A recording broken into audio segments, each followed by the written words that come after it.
할렐루야. 오늘 또 하나님의 은혜와 평강이 여러분과 함께 하기를 축복합니다.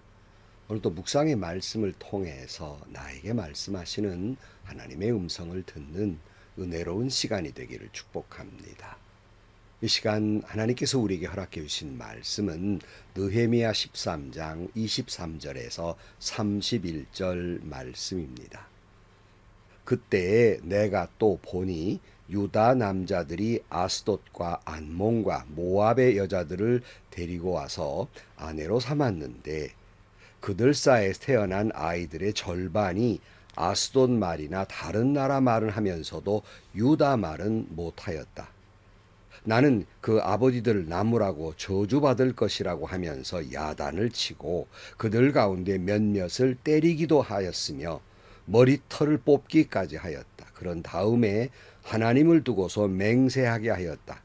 당신들은 당신들의 딸들을 이방 사람의 아들에게 주지 마시오. 당신들과 당신들의 아들들도 이방 사람의 딸을 아내로 데려와서는 안 돼요. 이스라엘 왕 솔로몬이 죄를 지은 것도 바로 이방 여자와 결혼한 일이 아니요. 어느 민족에도 그만한 왕이 없었소. 그는 하나님의 사랑을 한 몸에 받았으며 하나님은 그를 온 이스라엘의 왕으로 삼으셨소. 그러나 그마저 죄를 짓게 된 것은 이방 아내들 때문이요. 이제 당신들이 이방 여자들을 아내로 데려와서 이렇게 큰 잘못을 저지르며 하나님을 거역하고 있는데 우리가 어찌 보고만 있을 수 있소?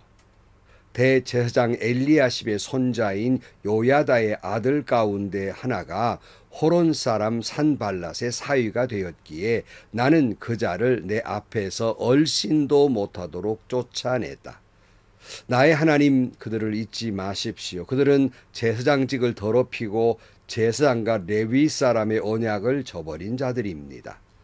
나는 제사장들과 레위 사람들에게 묻은 이방 사람의 부정을 모두 씻게 한 뒤에 임무를 맡겨 저마다 맡은 일을 하게 하였다. 또 사람들에게 때를 정하여 주어서 제단에서 쓸 장작과 처음 거둔 소산을 바치게 하였다. 나의 하나님 나를 기억하여 주시고 복을 내려 주십시오. 아멘. 오늘은 9월의 마지막 날입니다. 또한 느헤미야의 마지막 시간이기도 합니다. 느헤미야가 예루살렘으로 와서 52일 만에 성벽을 재건하고 수문앞 광장의 말씀 부흥회를 통해서 저들이 회개를 하고 맨 먼저 한 조치가 뭐였지요? 그것은 다시는 이방인과 관계하지 않겠다는 것이 그들의 회개에 제일 처음 행동한 것입니다.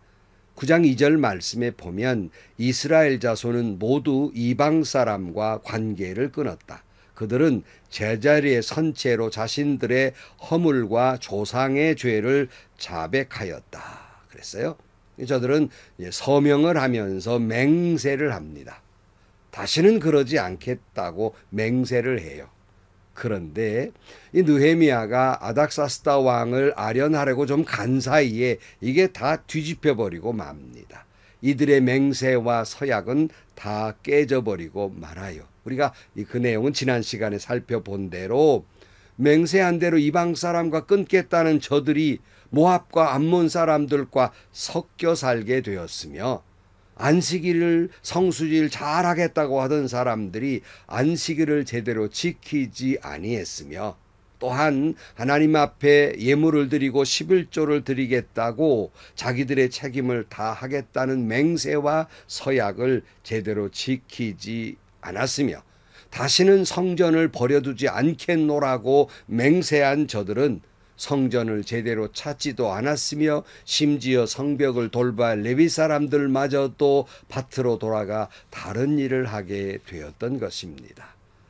이 때문에 다시 돌아온 느헤미야는 이 모든 것을 보고 강하게 이들을 책망했으며 모압과 암몬 사람들을 이스라엘 사람들과 분리를 시켜놓고 또 어리석은 엘리야십에 의해서 느헤미야가 성벽을 지을 때 그토록 괴롭혔던 도비야 그가 지난 시간에 본 대로 성물이 있는 큰 방, 성전 안에 있는 그 방을 떡하니 차지하고 살고 있는 걸 보면서 그 모든 도비아의 물건을 내 동댕이 치고 그 큰 방을 거룩하게 하고 다시 성물을 올려놓게 됩니다. 그것으로 끝난 것이 아니라 또 보니, 그때 내가 또 보니, 그 본문에 그래요. 이제 계속해서 개혁은 계속되고 있는데요. 23절 말씀, 그때 내가 또 보니 유다 남자들이 아스돗과 암몬과 모압의 여자들을 데려와서 아내로 삼았는데 그들 사이에 태어난 아이들의 절반이 아스돗 말이나 다른 나라 말은 하면서도 유다 말은 못하였다. 그러니까 유다 남자들이 아스돗, 블레셋이에요. 블레셋과 암몬과 모압 여인들과 결혼하게 돼서 아이들의 절반 이상이 유다 말을 못하게 됐다. 블레셋 말, 이방 말은 잘하면서도 막상 유다 말은 하지 못했다. 이렇게 말하고 있어요. 왜 그런가는 뻔히 알잖아요. 아이들은 엄마로부터 언어를 배우거든요. 그러니까 이방 여인들이니까요. 다른 나라 말은 해도 유다 말은 못해요. 유다 말을 못한다는 건 무슨 말이에요? 하나님의 말씀을 제대로 알지 못한다는 말이에요. 언어를 모르면 말씀을 어떻게 알 수가 있겠습니까? 언어는 문화의 대표적이에요. 그래서 일제시대 때 일본 사람들이 우리나라 말살 정책의 첫 번째가 뭐예요? 한국말을 못 쓰게 한 거예요. 그렇듯이 유다 말을 못한다고 하는 것은 신앙의 유전, 믿음의 전통을 제대로 이어가지 못한 것은 뻔한 일이에요. 느헤미야는 그러므로 아주 저주까지 하면서 이방인과 결혼하지 말 것을 당부하고 있습니다. 25절 말씀이죠.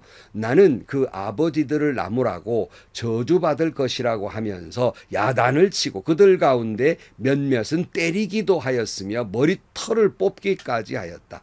그런 다음에 하나님을 두고서 맹세하게 하였다. 당신들은 당신들의 딸들을 이방 사람의 아내로 주지 마시오. 당신들은 당신들의 아들들도 이방 사람의 딸을 아내로 데려와서는 안 돼요.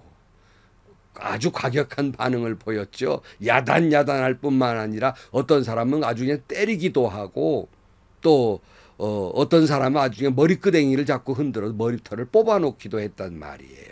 다시는 그 딸들을 이방 사람들에게 주지 말고 아들들을 이방 여인을 아내로 맞지 못하도록 아주 맹세하게 했단 말씀이지요.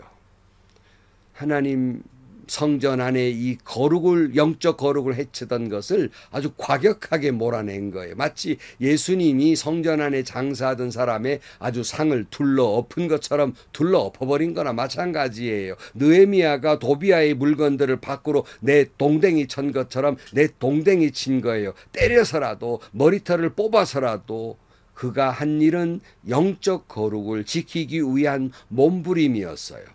무슨 폭력적 방법을 쓰라, 폭력을 옹호하려는 것이 아니에요. 그만큼 절박하게 단호하게 영적 순결을 지켜야 한다는 말씀입니다.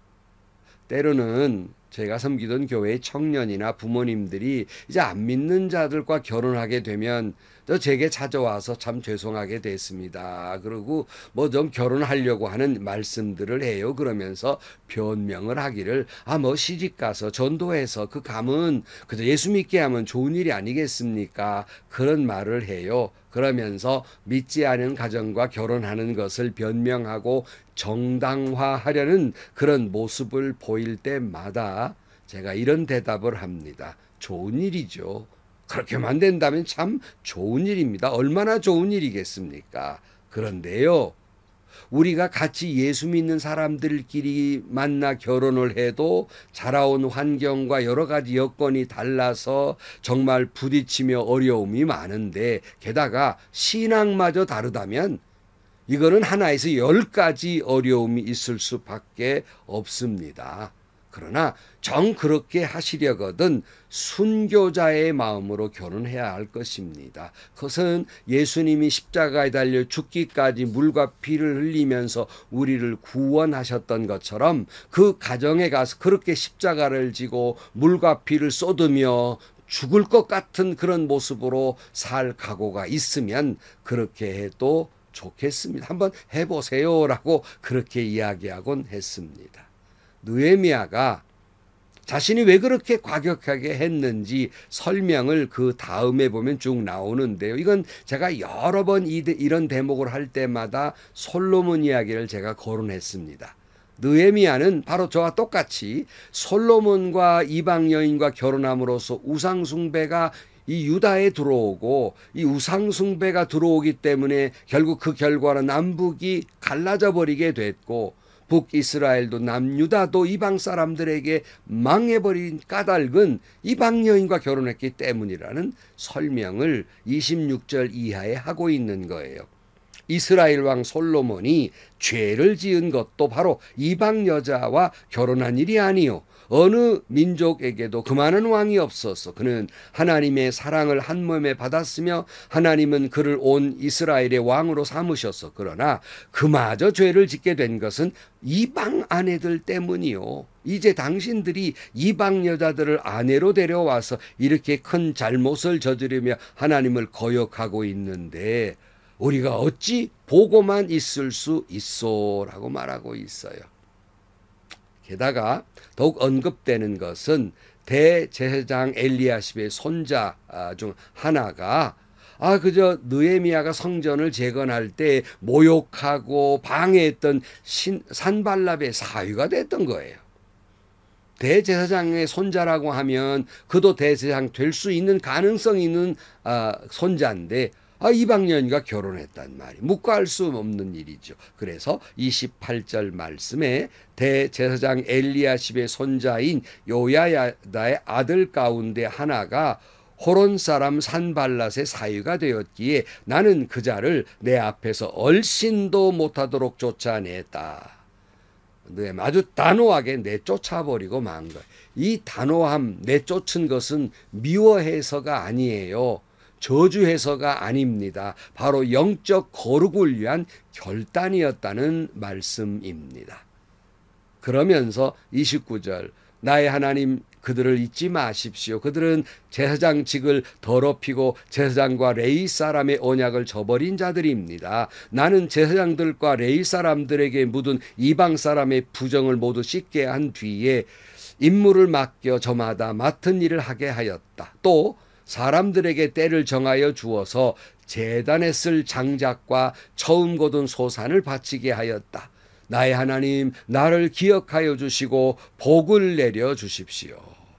느헤미야는 이제 이 레위 사람들, 제사장들, 이게 이방 사람들과 섞여서 이제 부정하게 됐으니 그들을 모두 회개하고 깨끗이 정결케 한 뒤에 비로소 사명을 감당케 했고, 영적인 거룩을 이룬 다음에 사명을 감당하겠고, 또 성도들에게도 또 백성들에게도 성전을 관리할 때 필요한 그 물건들과 또 제사장들과 레위 사람들의 몫이 있었어요. 그들을 위한 처음 거둔 것에 소산을 바치게 했다. 그런 말씀입니다. 그러면서 그는 마지막 기도를 이렇게 하고 있지요. 나의 하나님 나를 기억하여 주시고 복을 내려 주십시오. 이 말의 뜻이 무엇일까? 나 이렇게 잘했으니까 하나님 복 주세요. 이런 말일까? 그런 뜻이 아니라 자기 공로를 자랑하려는 뜻이 아니라 자기가 한 일, 이렇게 지금까지 이루어온 일을 하나님이 기억해 주셔서 좋은 결과가 있도록 그 일에 복을 달라는 말입니다. 그러니까 자신을 위한 기도가 아니라 자기 남유다 이스라엘을 복되게 해달라는 기도였어요. 그러므로 그 일이 잘 돼서 또한 남유다나 이스라엘이 회복되고 하나님의 뜻을 바르게 이루고 영적인 개혁을 바르게 이룰 수 있도록 그 일 위에 복을 달라는 기도란 말씀입니다. 여러분, 바라기는 여러분이 이 복이 있기를 축복합니다.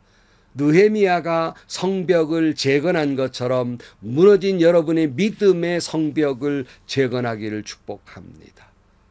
이스라엘 백성들이 수문 앞 광장에서 말씀 부흥회를 통해서 회개하고 영적 순결을 지켰던 것처럼 오늘 여러분과 여러분 가정과 여러분의 교회가 말씀 속에서 영적 거룩의 순결을 지켜가기를 축복합니다.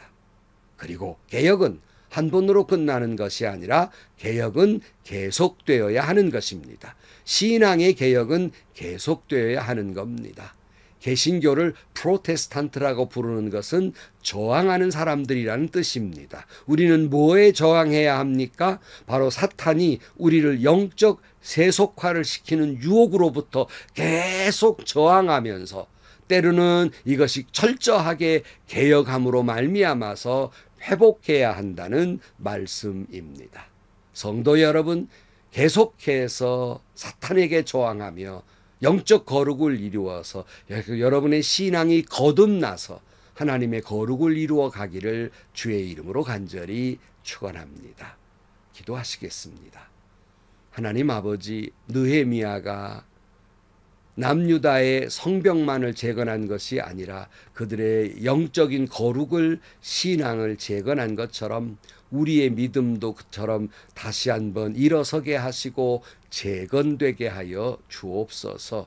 죄된 것은 이름이라도 다 단호하게 버리게 하여 주옵시고, 또한 세속적인 것 우리 안에 우리도 모르게 섞여 들어와 있는 모든 것들을 다 끊어버리게 하여 주옵시고, 또한 저희들이 이러한 사탄과 저항하면서 영적 거룩을 이루기 위해 계속해서 신앙적 결단과 신앙적 개혁을 계속 이루어 가게 하여 주옵소서. 예수님의 이름으로 기도하옵나이다. 아멘. 성도 여러분, 우리의 신앙은 계속해서 움직여 나가는 겁니다. 고정형이 아니에요. 시대가 바뀌고 상황이 바뀌기 때문에 계속해서 신앙의 적용이 움직여 가야 하는데요. 그 중에 철저하게 또 사탄의 역사에 저항하면서 내 자신을 늘 바르게 또 개혁해야 하는 것입니다. 그 개혁은 말씀으로 회개하고 믿음으로 결단하는 겁니다. 항상 개혁하는 신앙 여러분들이 되시기를 축복합니다. 행복하시고요. 좋은 일이 가득한 하루가 되시기를 주님의 이름으로 간절히 축원합니다.